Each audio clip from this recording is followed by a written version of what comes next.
So I guess we'll start off with the FA Cup. And Frank, who does it mean more to? Who is it more important to at Wembley on Saturday, Chelsea or Manchester United? Yeah, Chelsea, yeah, without a doubt. They missed out on Champions League. Manchester United didn't. I think they both had slightly underwhelming seasons for different reasons. Probably more so Chelsea, well certainly more so Chelsea at this point, to fall out of the Champions League where they should be. But when I say should, it's not quite as should as it would have been a few years ago, because the competition now is so high that you can't take anything away from the top four. They deserve to be there on merit. But this game, we know that the requirements at Chelsea, we know the Champions League places, yes, fighting for the title, yes, and winning FA Cups and alike are a must. So it'll put a nice gloss on a season that still has some questions on it, but it'll put a nice gloss. Manchester United don't quite have that because they came second. Neither side comes out of a whole load of glory from this season. A little bit to what Neil said, I think. Disagreeing on transfers is more than normal at any club in the modern day, the way that the clubs are set up, but to come out loud so quickly hasn't helped. But it was in such a strong position, having done an absolutely incredible job last year, like slightly underestimated because we're sitting here a year later what's happened, but to take a club that was had a real problem in the dressing room and came 11th for Chelsea or wherever it came, and then win it at a canter was amazing. So he probably was in a position where he could have said, these are the players I want, and probably it would have held a bit more weight. Now, I don't know which players he was given that he wanted, that he didn't, and all that, and that's probably where the problem lies. But the players should be sitting there saying that they want to win it for him and the club, no matter what. I played under managers I didn't particularly like. Most of them I did like, a few I didn't like. A few that I didn't like, you can probably guess. But you put it to the side. Do you know what I mean? Especially when you're talking to the media, because unfortunately, and as much as you would like to think that we tell you the truth all the time, sometimes you tell a version of the truth that works at that moment. The acceptable Yeah, the acceptable truth. And generally people do try and be honest, but going into a big game, there's nothing worse than giving off an impression that there's a real problem in the place, because that does rub off. Mm. Yeah, well, that started before the last league game, didn't it? We were expecting a massive fight on the touchline or something, and it didn't happen because I think both sides, for good actually, started to put that blanket on, and the blanket hasn't come back off. It started to go a bit too far, didn't it? Really, I think some of the talk, it's all good fun. You think? I mean, yeah, for the guys in the media, for myself, for Carrie, that's brilliant. I mean, it's fodder for us, but it must be a distraction. I think it's all good fun to a degree, and I just think that got on the verge of going too far, too personal. Which is what we love. We can't complain. We do love seeing it. We consume it everywhere. But I just think for the good of the game, all of a sudden you do get to the point where you're taking it away from the actual things that matter, which is on the pitch. And I'm pleased that we're going into a cup final talking about players rather than managers, particularly if it was going to be really negative stuff. He's got the players that can play off the leash, if you like, hasn't he? Yeah, loads of them. It was brilliant. They were brilliant against Tottenham. I thought that was textbook how to win a semi-final, stroke final, because those close games, he organised himself brilliantly, having gone 1-0 down. I thought, huge credit. But I think he's become more pragmatic at Manchester United.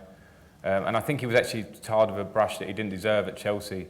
Particularly, the first time round, we played great football and got called slightly boring when we weren't at the time. The second time round, he won the league with a team playing very good football. So I didn't quite. He knew how to win games, so occasionally he would, tighten up, and I think that was part of his style, and I liked it. But I think with the tools that he's got there, people see him as being too pragmatic, and they'd have an argument for that. So you would like to see them off the leash, because a Rashford off the leash would be a huge threat at the weekend. I don't think he'll even play necessarily. Sanchez is still finding his feet, but he ends up deep in midfield too much at the moment. So they're all issues. But I don't think Jose's not trying to bore people out of it. He just wants to win games. So I kind of love him for it at the same time. Albeit when I watch them sometimes, I go, "Oh, that's not great." I watched them against West Ham recently, and you expect a lot more. Do you know what I mean? Was there ever a time No, I can say Chelsea if I want as well.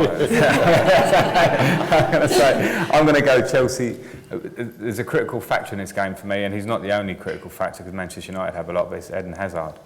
If he turns up, I don't mean that in a bad way because he turns up a lot. If he performs, he can really hurt Manchester United.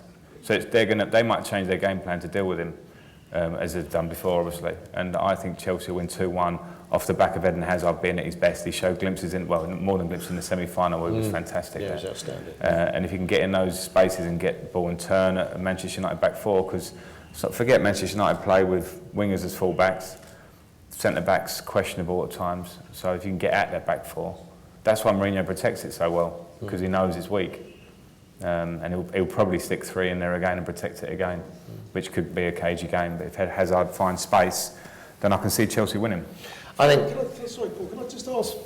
When he came back with Inter Milan in 2010 to Stamford Bridge, did he unsettle the dressing room with the way that he behaved in the build-up to the game, and did he get in the players' heads? Because remember in the tunnel before, he was cuddling everybody. Hey, Didier, it's great to see Frank. It's great to see you. And I think he'd been saying, I've been texting the boys and texting all the players in the build-up to the game. But did that unsettle you at all? It didn't feel like it unsettled us at the time. I think his game plan unsettled us. He knew us so well, and he stopped us doing what we wanted to do. It was really frustrating. I remember the night at the Bridge particularly. We could have got a better result there, actually. We played okay there and had a couple of chances. I remember having a late chance, which would have changed it, but he set up brilliantly. But yeah, although he is the master of that stuff. He's not the only master now. I think they're all good at Pep Guardiola, Klopp. They're all good at that sort of stuff. But yeah, he probably did. I hated the cuddles pre-game. It's a nonsense, isn't it? Why would you cuddle in the tunnel in front of the camera? Do you know what I mean? You know that's no ruffle of the hair. Yeah, and the old slap around the face. And all that. I hate that. You know, they're one of those, as if he's your mate. I'll show you a slap. Yeah. I'm with Mourinho on this one a little bit.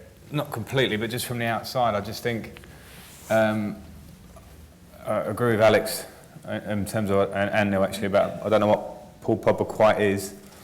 He makes bad decisions as a midfield player, bad basic decisions, and then he does something really fantastic. And I can imagine that wrecking Jose Mourinho's head, because he's going, well, I want you in my team for that fantastic stuff, but then there's other stuff that's really not good for the team.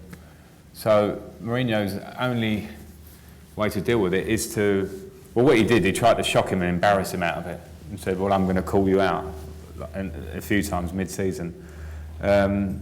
And I'm not sure Pogba got the point. That's my worry. I'm not sure he got the point, because I still see him making those decisions, the slightly bad ones. And you'll see it from from the absolute insight, having played in exactly the same position. Yeah, and Paul Pogba is naturally more talented than I was. I mean, in the box I could get there and I worked hard to score goals, but in terms of attributes, he'd have run all over me. He's got better feet in terms of how he can dribble with it. But there's no point in dribbling in your own half as a midfield player, unless you really have to get out of trouble. So all that kind of flick and roll of the studs and all that stuff looks great. I'm not a big advocate for that. And you see a lot of young players go, oh my God, look at that on YouTube, it's amazing. And I don't like it. And he has delved to that side too much. And I just know that if he was to actually catch the drift of what Mourinho's trying, I feel that he could actually be that player. His numbers are not good enough. Juventus, I think we've built up this kind of thing, this real magical thing that Pep Pogba was amazing at Juventus. I don't know how many of us watch Italian football, if we're honest, not that much of it. And I think he did well there and he progressed. But there's another progression he has to do. And I'm saying this, I've just gone back on what I said, never talk someone down before a big game. He's going to be amazing. But he has that. He could dominate that game. My worry, I'm sitting here thinking about Chelsea. Other than Conte, I'm thinking if they play Fabregas and what they're going to do, I'm worried that Pogba can dominate that midfield. So for all I say there, he's got it in him to do that. But he certainly needs to start doing it. I just look at midfield play and go at the basics and go, why are you not opening it out and playing one touch and getting in the box? You know, because sometimes he takes time and then I don't see him arriving. And he should be getting 15 goals a season and assists and dominating midfield, because he has everything.